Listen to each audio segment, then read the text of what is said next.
শিলচর থেকে বিমানবন্দরের পথে যাওয়ার সময় উধারবন্দে গুরুতর সড়ক দুর্ঘটনা।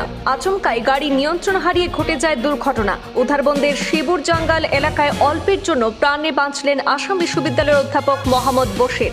আহত অবস্থায় চিকিৎসাধীন হাসপাতালে।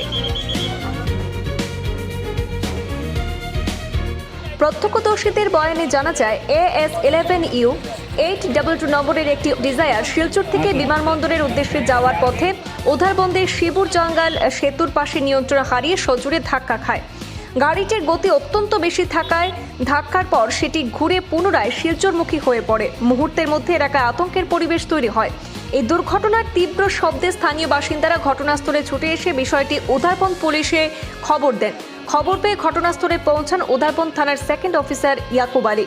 স্থানীয়দের সহযোগিতায় গাড়ির ভেতরে আটকে থাকা অধ্যাপক বশিরকে উদ্ধার করে দ্রুত শিলচর মেডিকেল কলেজ ও হাসপাতালে প্রেরণ করা হয়েছে।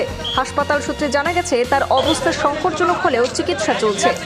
অন্যদিকে গাড়ি চালক কাশীপুর এলাকার বাসিন্দা আক্তার হোসেন লস্কর দুর্ঘটনায় আহত অবস্থায় ঘটনাস্থল ত্যাগ করেছেন বলে অভিযোগ উঠেছে। পুলিশ ইতিমধ্যে ঘটনার তদন্ত শুরু করেছে এবং চালকের সন্ধানে তল্লাশি অভিযান চালানো হচ্ছে। এই দুর্ঘটনাকে কেন্দ্র করে এলাকায় বেশ চাঞ্চল্যের সৃষ্টি হয়। স্থানীয়দের দাবি, উক্ত সড়কে অতিরিক্ত গতিতে গাড়ি চালানোর প্রবণতা রোধে কঠোর নজরদারি প্রয়োজন।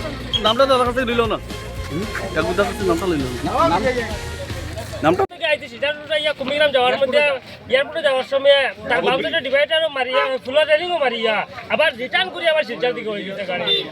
তারপরে ইনো মানুষের দেশ তার ডাইন পাওয়ার অবস্থা পুরা খাই লেগেছে, কিচ্ছু নাই, তার মাংস ব্লাডে হাত দিয়ে সব এক জায়গা হয়ে গেছে।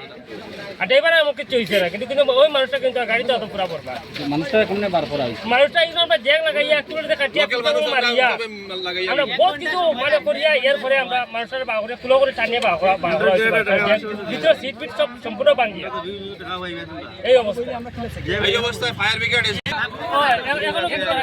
একজনে কও না, সবে কইলে দেওয়ার নি 1-1.5 ঘন্টা পরে গিয়া 101 অ্যাম্বুলেন্স ঘটনাটা করছে অনুমানে আপনার 6:30 থেকে 7টার ভিতরে।